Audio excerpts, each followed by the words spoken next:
ready for the restart at Irwindale. And let me make a correction. The leader does not have lane choice on the restart. He must start inside the front row. That's where Eric Holmes is.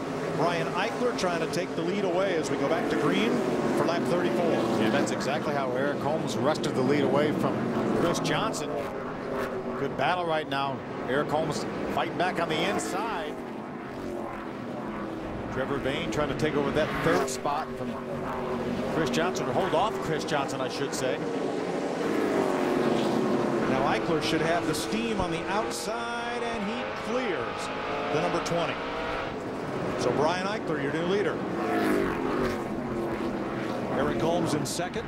Here comes Bayne slotting into third, and Johnson fourth. Check out that guy now running fifth, Mike. That 33 car. Ron Hornaday in fifth. Ron started all the way back in the 13th spot. That's that orange car of Hornaday. Battling with the 46 of Jeff Barkshire. Jeff was a winner last year on the West Series. Second place battle. Here comes the one on the bottom, Trevor Bayne.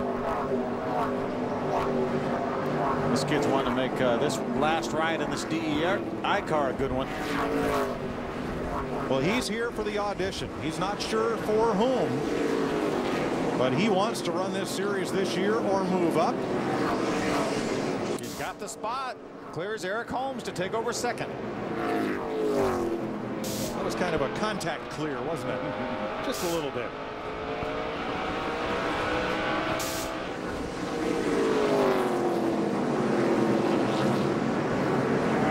Johnson in fourth, Hornaday fifth. Everybody involved in that first caution is okay.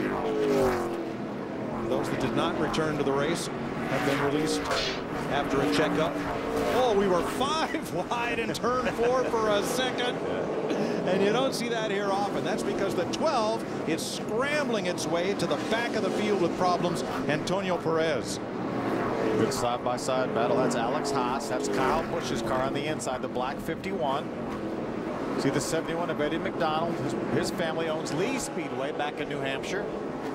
Eddie won last year in the East Series.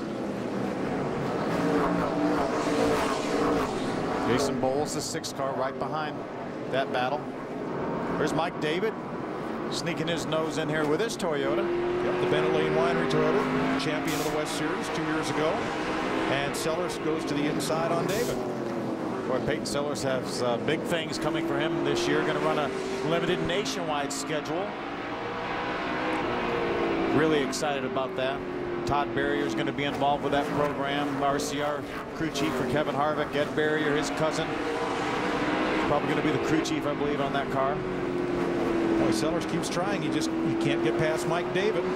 David snuggled up against the bumper of Jason Bowles. Logano trying to take over the 7th spot from David Mayhew. Joey Logano in the Joe Gibbs driven 08. And there is Antonio Perez. Jim, what's the problem?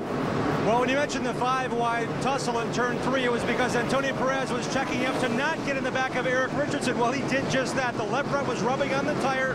He came down pit road. They did not change any tires. This is a 12-tire race, so if it's not punctured or flat, they cannot change it or face a 2-lap penalty per tire change. Again, only changing it, the brakes is allowed unless it's down or punctured. They're looking over the tire now, losing valuable time to get that fender away from the left front of his Dodge. All right, we'll have a look at a replay of what happened to Antonio Perez. A little bit of contact right there, Logano and Mayhew. So on the right of your screen, oh yeah, a little more than casual contact there. It certainly was. Well, look at him, 3 wide underneath those guys. Matt Kobluk goes through the middle. Yeah, Kobluk made a great move in the middle of traffic there. Along with Alex Kennedy in the 37 car. This is the 7th place race. Just ahead of them, they're side by side as Hornaday tries to hold. Oh, trouble. 41 on the wall, Ryan Foster. Caution. Ryan was running in the 14th position. See a lot of sparks coming out from underneath that car. He makes his way onto pit road. He's actually going behind the wall into the garage area. Foster from Anderson, California, the Glen Haven Resorts Ford. brings out the third caution of the night. 47 laps complete.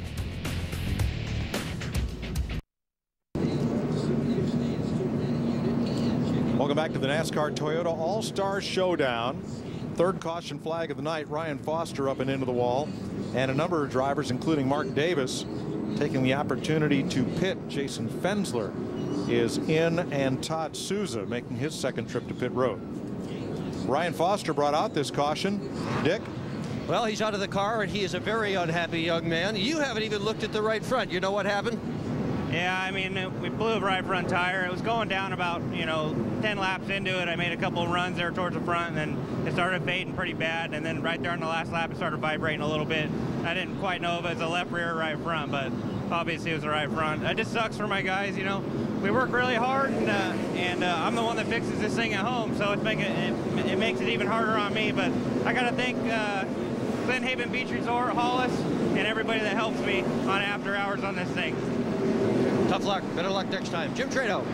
E-Series champion Matt Kobluck is radioing in, hey, I'm in 17th. We're at lap 50. This car is taking way too long to come in, so he wants to make some changes at the break at lap 100 to get this car a bit freer. He wants to add more bar. He said, right now I can only run the outside line. His crew chief, Perry Waite, said, we'll fix it at lap 100, but it's way too long to come in. So Kobluck complaining the car's not working just right, and they'll make the adjustment.